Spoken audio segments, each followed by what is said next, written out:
My brothers, my sisters, listen closely. Some things in your home invite joy, invite peace, invite the very presence of God. But there are other things, oh yes, there are, that invite darkness, invite fear, and attract the very demons that wish to chain your spirit. I say to you today, if you want to walk in freedom, if you want your children to rest in peace, if you want your home to be a temple and not a prison, then you must remove the things that bind you to evil. Today, I will not whisper. I will not soften my words. I will speak plain. I will speak bold, because the truth will set you free. And once you know better, you must do better. My brothers, my sisters, hear me now. Every item in your home is not just wood, not just cloth, not just stone or paper. No, no, no. Every item carries a weight, a memory, a spirit. You see, the things we choose to keep, the things we place upon our shelves, the things we tuck under our pillows, they are not silent. They speak, they whisper, they call out in the night when you are sleeping. Some objects sing songs of joy, some hum the melody of peace. A grandmother's quilt carries love in its threads. A Bible handed down through generations carries strength in its worn pages. A photograph of a child's first smile carries innocence and hope. Yes, my friends, some things you hold are holy. They fill your home with light, with warmth, with safety. They welcome the angels, and they remind you that you are loved. But I tell you, just as surely as some things carry light, other things carry darkness. You may not see it with your natural eyes, but you can feel it in your spirit. That mask you brought back from a place where fear was worshipped, that trinket given to you by a stranger who carried malice in their heart, that statue that does not honor God but bows to confusion. Those things are not harmless decoration. They are open doors. They are invitations. They are a welcome mat for demons who have been waiting for you to say, "Come on in." And some of you don't even know you've been saying it. You thought it was just art. You thought it was just culture. You thought it was just pretty. But your spirit has been restless. Your sleep has been broken. Your children wake up crying in the night, and you cannot understand why the atmosphere in your house feels heavy. Look around you. It is not just furniture, it is spirit. Objects hold energy. Objects hold intention. And when you bring something into your home, you bring the spirit attached to it. That is why you must be discerning. Do not let your eyes alone choose for you, for the eyes can be deceived by glitter and shine. Let your spirit be the guide. Ask yourself, does this object bring me peace? Or does it stir unrest? Does it remind me of love, or does it drag me back to pain? Does it open my heart to God, or does it shut the door to Him? Because what you welcome in your home, you welcome into your life. I say this to you not to frighten you, but to free you. When you know better, you do better. And now you know, every object has a story, every object has a spirit. Choose wisely, choose bravely, and do not keep what does not keep you in peace. For your home is not just a shelter of walls and windows. Your home is the temple of your soul. Guard it, protect it, keep it holy, and the demons will have no place to rest. Let me tell you something, my brothers and sisters. Darkness has its language, and symbols are its tongue. Just as the cross reminds us of sacrifice and victory, just as a wedding ring whispers covenant and devotion, so too do dark symbols carry their meaning. They are not innocent. They are not mute. They speak, they chant, they call. You may think it is just a painting on the wall, just a necklace on your chest, just a carving on your table. But what you wear, what you display, what you allow to live among you, begins to shape the atmosphere of your house. A symbol of life will bless you. A symbol of death will burden you.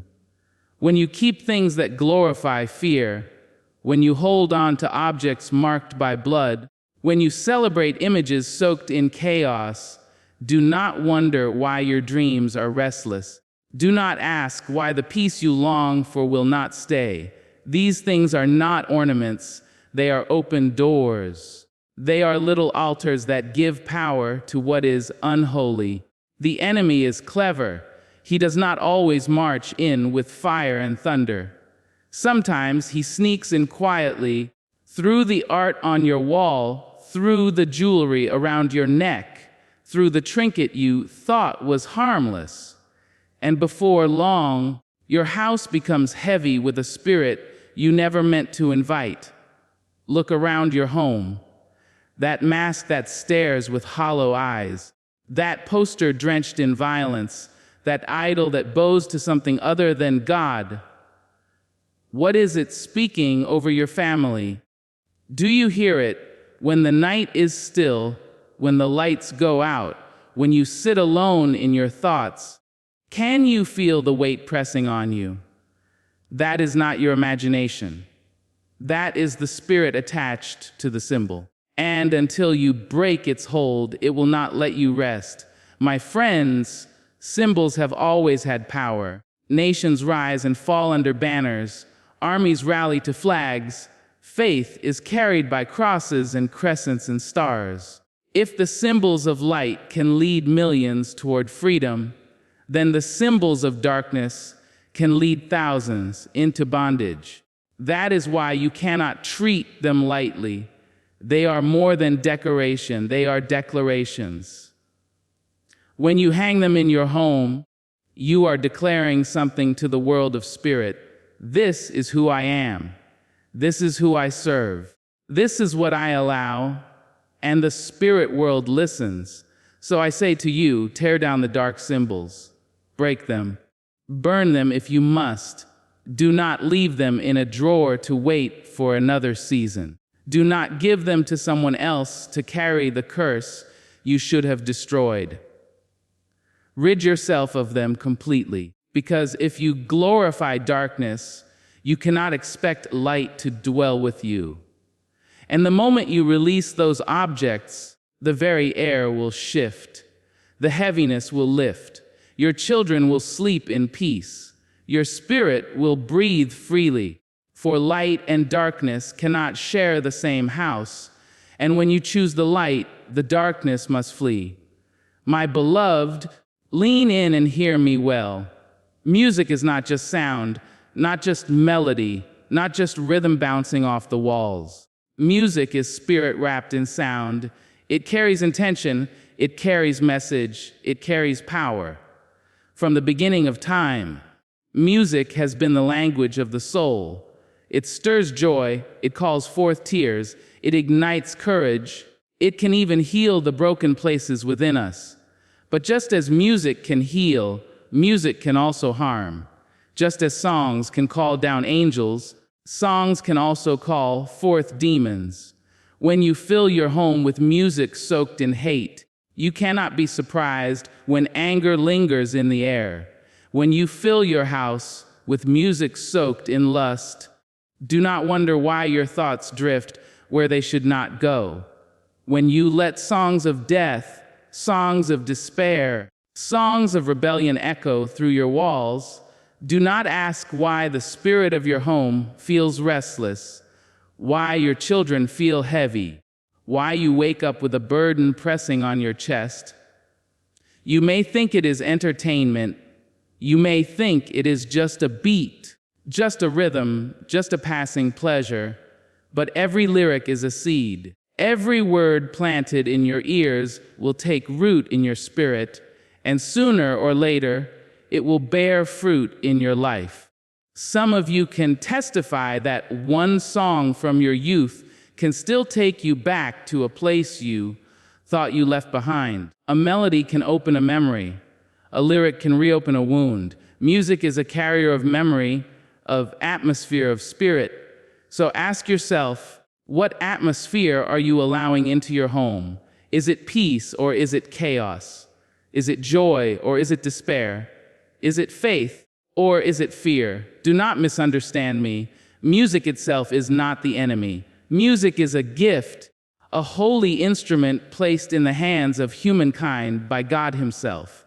But like every gift, it can be twisted, perverted, turned into a weapon. The drumbeat that once marched warriors to defend their tribe can also march them toward destruction. The voice that can praise the Lord can also curse His name. The guitar that can soothe a child to sleep can also stir rebellion in a restless heart. The instrument is neutral, but the spirit behind it is not. And so I urge you, choose wisely. Be careful what soundtrack you place over your life. Because when you allow the music of misery into your home, you are giving misery a seat at your table. You are teaching your children the language of despair. You are letting depression dance in your living room. But when you fill your house with songs of hope, when you let music of faith rise in your rooms, when you allow melodies of love and peace to echo through your halls, you invite light, you invite healing, you invite the Spirit of God Himself to come and dwell with you. There is a reason why the chains of prisoners broke when Paul and Silas sang in the midnight hour. There is a reason why David's harp drove torment from Saul. Because music is not powerless, it shifts the unseen world. And if holy music can drive away demons, then unholy music can welcome them in. That is the truth. That is the power. So I say to you today, guard your ears, guard your house, guard your spirit. Let not the music of misery find a home in your walls. Break the cycle. Turn it off. Replace it with songs that give life, songs that heal, songs that raise your spirit higher than the troubles of this world.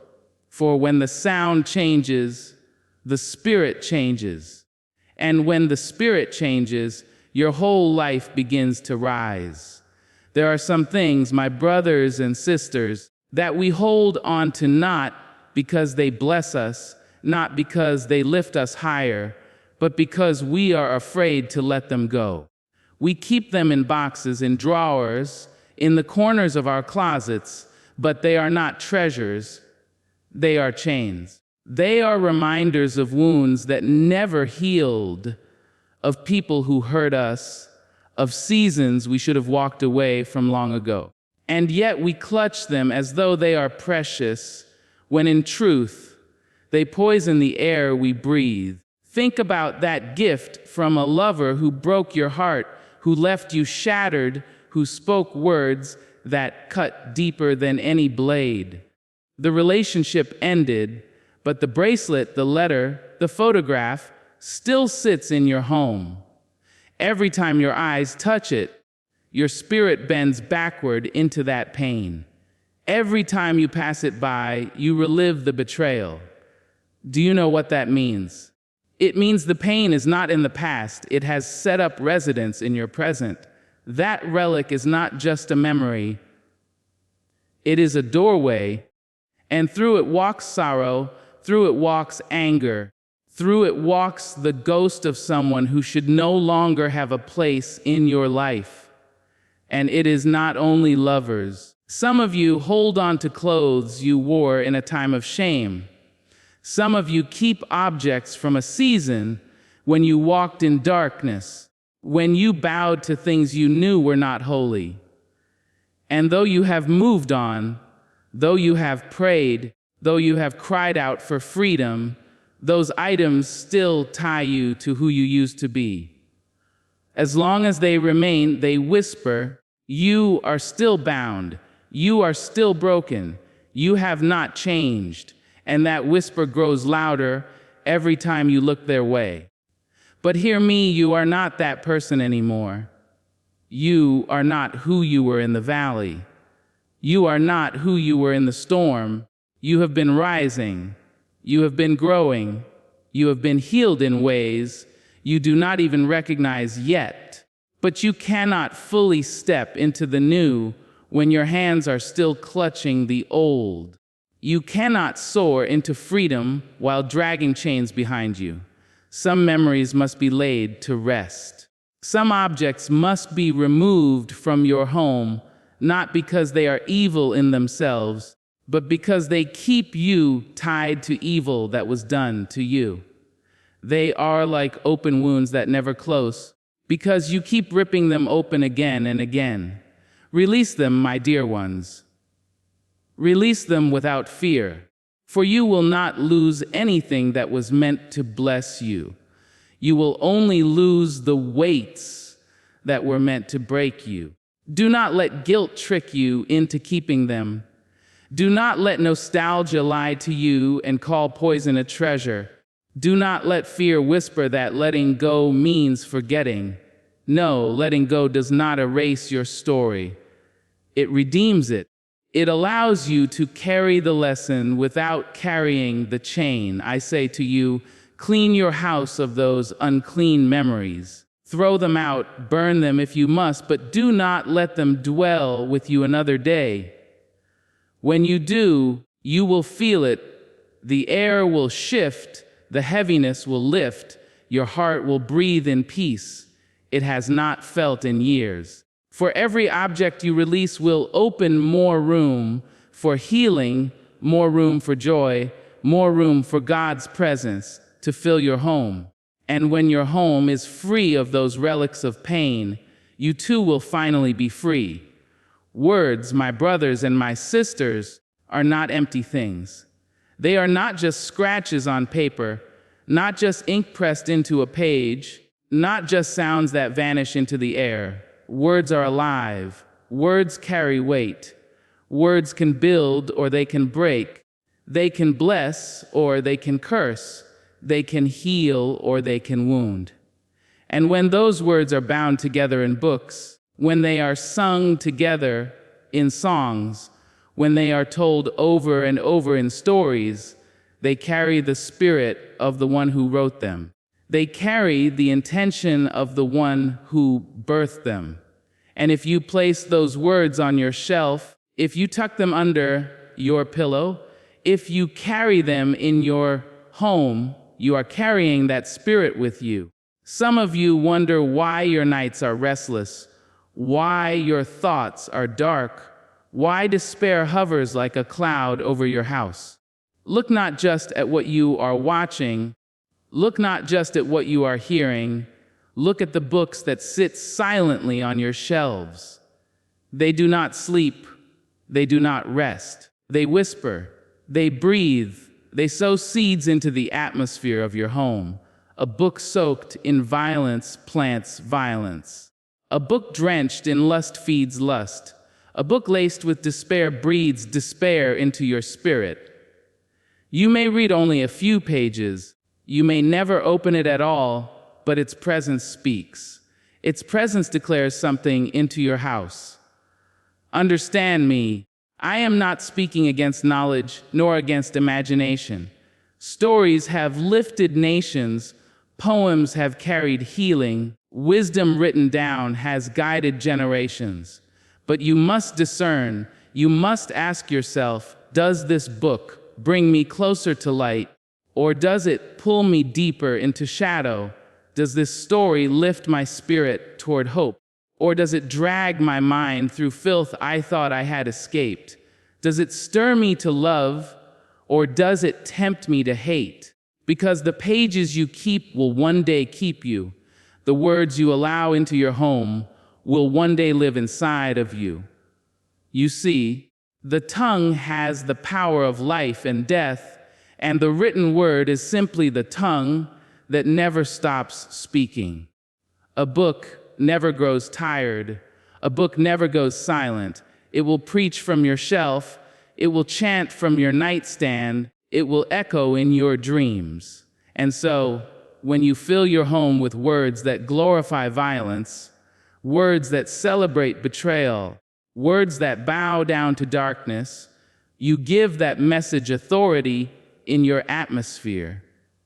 You give it the right to shape your thinking, your feeling, your being. But hear me now.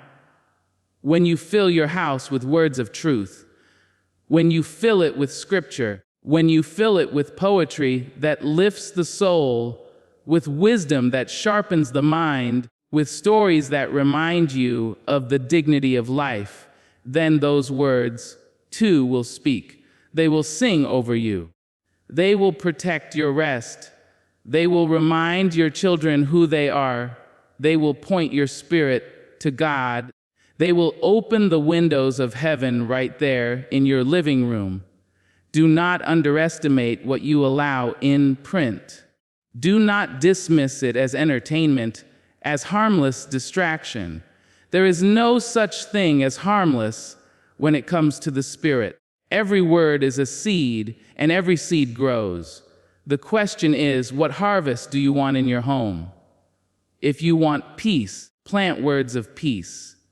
If you want joy, plant words of joy. If you want freedom, plant words of freedom. But if you let words of darkness dwell, you will reap chains. So I urge you, go through your shelves, go through your stacks, go through your hidden boxes, look with clear eyes. Ask your spirit, not your flesh, whether these words bring life or whether they invite death.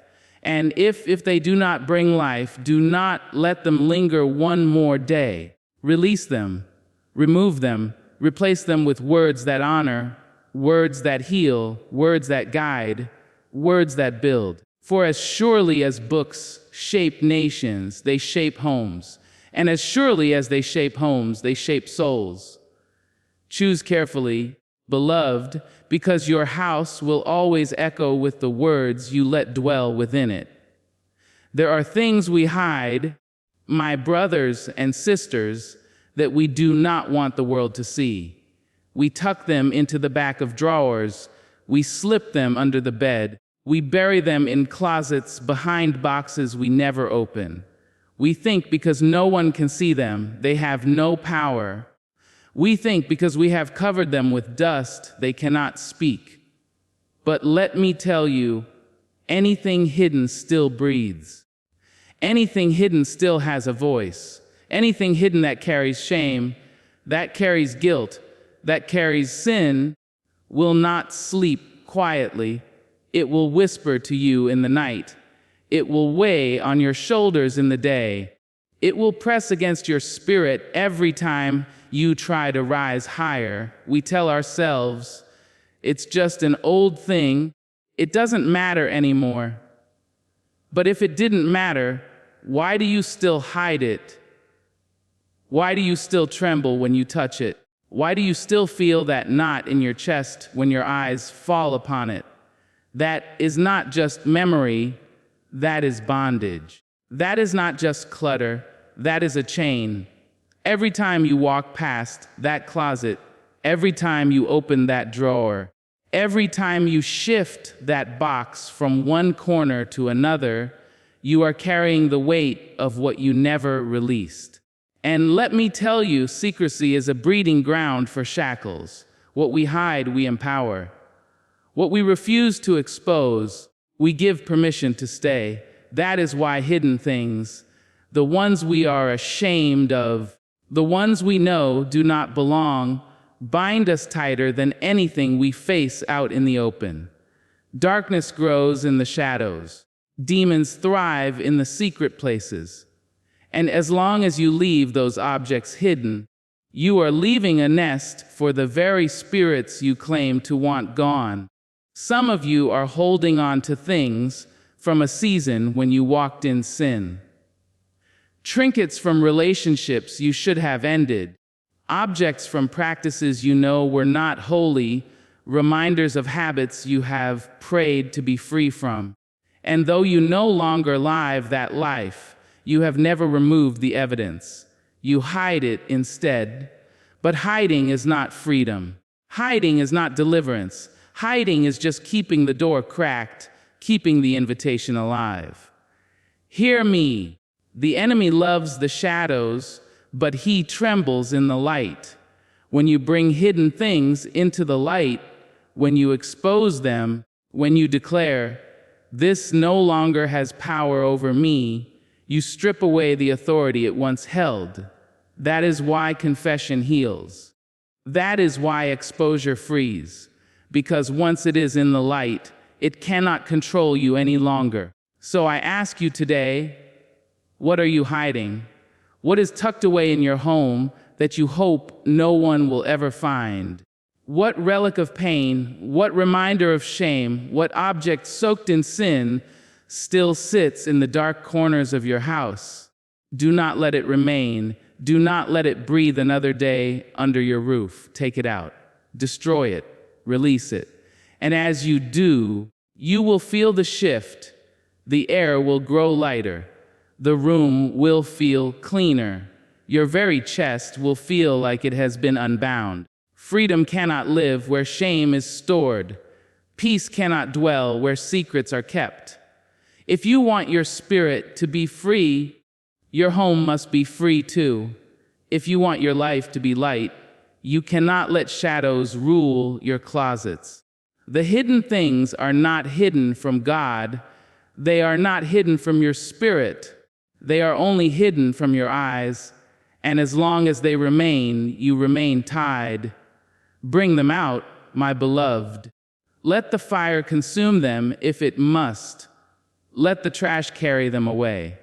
But do not let them live with you any longer. For once the hidden things are gone, once the shadows are emptied, the light of God will fill every room, every corner, every drawer, every space of your home. And when the light fills your house, freedom will finally fill your soul. Light, and my brothers and sisters, is not only a gift, it is a weapon. It is the first thing God spoke into existence. Let there be light, he said, and darkness had no choice but to flee. Darkness never argues with light. It never negotiates. It never lingers when the light comes in. Darkness must go every single time. And yet, how many of us live in homes where the curtains are drawn tight, where the rooms stay dim, where the things we own hide in shadow? Do you know why shadows are so dangerous? Because shadows conceal, they cover. They give lies a place to breathe. The enemy does not need a throne if he has a shadow. He does not need a palace if he has a hiding place. And when you leave areas of your home, areas of your spirit, shrouded in shadow, you are giving lies a bed to sleep on. You are giving fear a place to curl up. You are giving depression a corner to whisper in. But when you open the windows, when you let the sunlight flood in, when you refuse to live in dimness, suddenly those things that once looked so large and menacing are revealed for what they are: weak, powerless, crawling things that scatter when the light touches them. Some of you are afraid to face what's really in your home. You say, if I don't look at it, it doesn't exist. If I don't think about it, it has no power. But my friends, ignoring is not the same as overcoming. Pretending is not the same as healing. Closing the blinds does not drive the darkness away. It only makes it more comfortable. You must confront it with light. You must dare to open the windows. You must dare to turn on the lamps. You must dare to see what is there, to expose what has been hiding. For once it is seen, once it is revealed, once it is brought into the light, it loses its grip on you. Do you remember how children fear the dark? How they tremble at shadows? How they imagine monsters in the corner of the room? But the moment you flip the switch, the moment the lamp glows, the monsters disappear. Why? Because they were never real to begin with. They were empowered by shadow. And so it is with us, grown though we may be. We fear things in the dark because the dark gives them form. But when the light shines, truth steps in, and truth tells you what is real and what is false. And let me tell you, this light is not only natural, it is spiritual. Yes. Open your blinds, yes. Let the sun touch your face. Yes, chase away the gloom with brightness. But also open the Word of God. Let His truth pour into your home. Let worship fill your rooms. Let laughter, honest and pure, ring through your halls. These are forms of light too. They expose the lies of the enemy. They dissolve the heaviness. They bring clarity where confusion once lived.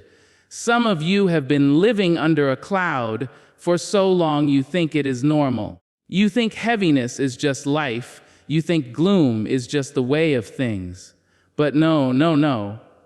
You were made for light. You were made to shine. And your home was meant to echo with brightness, not to be cloaked in shadows. So I say to you, throw open your windows, sweep back the curtains, let the rays flood every corner. Walk through your house with light in your hands, light in your words, light in your spirit. And watch how the atmosphere changes. Watch how the oppression lifts. Watch how the heaviness melts away. For light does not ask permission. It does not knock politely. It invades, it overpowers, it declares victory over darkness every single time. Do not fear what the light reveals. For revelation is the beginning of freedom, and once the light has come, the darkness cannot return unless you invite it. Keep your home in the light. Keep your spirit in the light. Keep your family in the light. And you will find that lies lose their grip, demons lose their ground, and your soul finally rests in peace. Your home, my beloved, is not just a place where you eat and sleep. It is not just walls and wood, not just brick and mortar. Your home is a mirror of your soul. It reflects what you believe. It reveals what you carry. It magnifies what you allow. Step into someone's house, and you can almost hear the heartbeat of their spirit. You can feel the peace, or you can feel the unrest.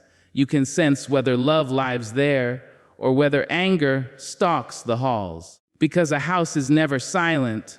It speaks, it testifies, it bears witness to the spirit of the one who lives within it. When your home is cluttered with pain, your spirit feels heavy. When your home is filled with objects that honor darkness, your spirit bends low. When your home is full of reminders of who hurt you, what you lost, where you failed, then every day you walk among ghosts of your past, never fully free to step into the new. But when your home is clean, not just dusted, not just swept, but purified in spirit, then your soul too is free. The air feels lighter, the rooms feel open, your very being breathes easier. Think of it like this: if you plant a garden and let weeds run wild, they will choke the life from the flowers. They will steal the sun, they will drink the water, they will suffocate the growth that was meant to blossom. Your home is that garden. And the objects you keep, the energy you allow, are the seeds you plant. Plant fear, and fear will grow. Plant bitterness, and bitterness will multiply. Plant anger, and anger will bear fruit until you cannot even rest in your own bed.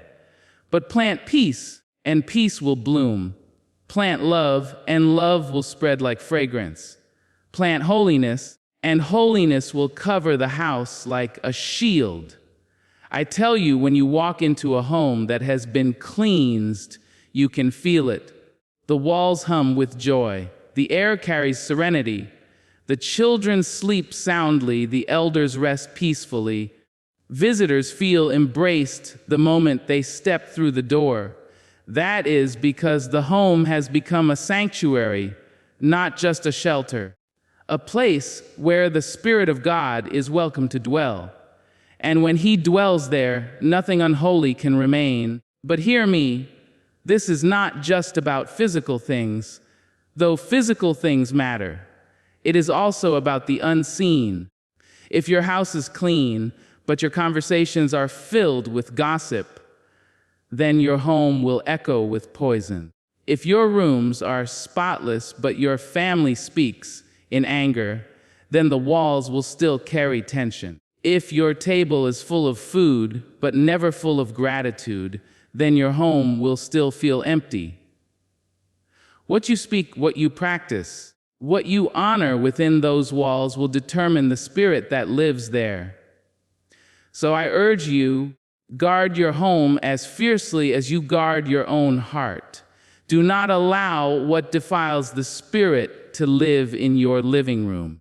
Do not let what steals joy take up residence in your kitchen. Do not let what chains the soul sit on your bookshelf. Walk through your house with clear eyes and boldness. Ask yourself, does this reflect who I am becoming, or does this chain me to who I used to be? If it chains you, let it go. If it poisons you, cast it out. If it honors God, if it brings peace, if it strengthens love, then let it stay, because your home will always mirror your soul. If you want to live free, your home must be free. If you want your spirit to rise, your home must rise with it. If you want your children to walk in light, your home must be bathed in light. A pure home births a pure spirit. A holy home births a holy life. And when you cleanse your home, when you open it to the presence of God, and when you refuse to give space to demons, you will find something extraordinary. You will find that your house becomes not only a place where you live, but a place where you are lifted, a place where angels linger, a place where peace reigns, a place where your soul can finally say, "This is not just my house. This is my sanctuary. This is my temple. This is where my spirit can rest."